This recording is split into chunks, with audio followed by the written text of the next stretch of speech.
So I've just received my Scarlett 2i4 digital USB audio interface by Focusrite, and what I'm going to do is just unbox it and take a look at it in this video, and once I've got it set up I will do a review of the device a bit later on. So this is the box it comes in, very similar to the 2i4, the package there, sorry, the 2i2, which I also have. Comes with some software, Live Light 8, Loopmasters, base station. That's what they call the Excite Plus pack. On the back it tells you a few of the features that this interface has. For example, it uses their award-winning Focusrite mic preamps. I'm not sure exactly what the award is, but I'm sure they're good. I think they're the same ones that are in the 2i2 and 2i8, etc. It's got 24-bit 96 kHz interface, so sound quality should be good. Balanced phono outputs. Now the interesting thing about this is that it has switchable 10 decibel pad on each input. So the problem with the 2i2, which I explained in a separate video, is that if you have, for example, a guitar with a humbucker pickup, the output will probably be too high for the 2i2 to handle. If you're strumming chords, the signal can clip fairly easily, especially if you have a high-powered humbucker pickup. So with this you have a 10 decibel pad which will effectively reduce the input level by 10 decibels, so there shouldn't be an issue with high output pickups from guitars.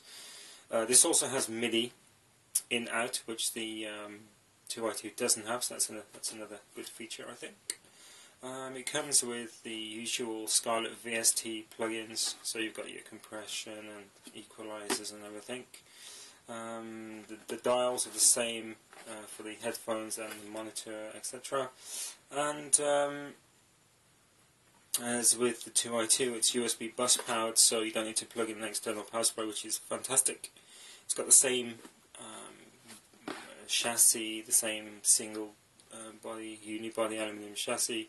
It looks very similar as well, so what I'll do is I'll just open it up and we'll take a look at the actual device.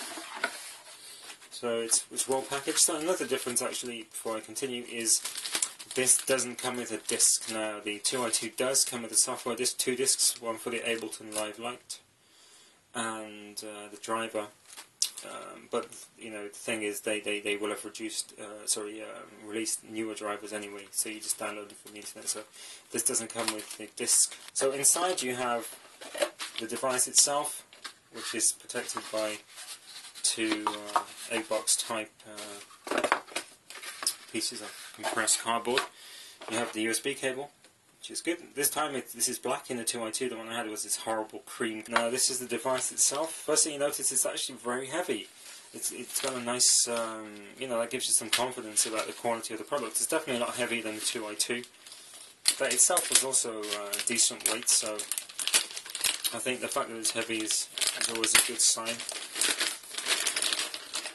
It uses this nice thick plastic wrapper with the obligatory silica gel to keep any moisture out of the package.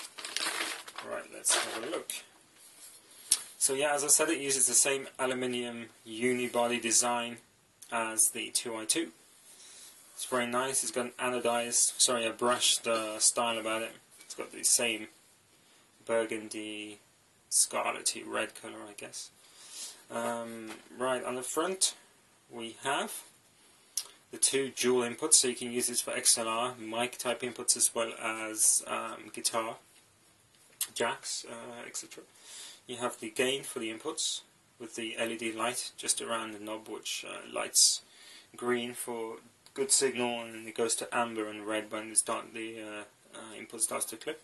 You can switch between line input and instrument, and you've got the pad switch, which will reduce the input if you need to, if you've got a high output source, such as a humbucking guitar with a humbucker pickup.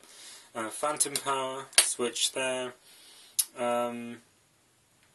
Direct to monitor switch between stereo and mono, and I think this knob will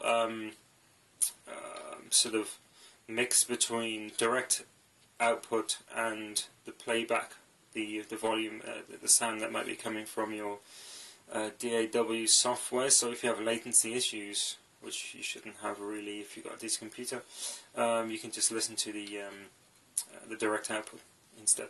So this is the monitor volume knob, which is nice and big, and you've got the headphone knob there, and you've got a source selector switch too, which goes from 1 to 2 and 3 to 4. Now on the back you have the USB port, which connects it to your computer via the included lead, MIDI in and out, which is a standard 5-pin DIN type connectors, not USB, and you also have your balanced line outputs and your unbalanced line outputs as well. So that's basically an overview of what it looks like. As I say, it feels nice and heavy, seems well constructed. So yeah, that's an overview of the device. So as I say, as soon as I've got it set up and I've got my guitar and mic plugged in, etc., I will do a review and maybe do a few videos showing you how to use it. So there you go, that's the Focusrite 2i4 USB audio interface.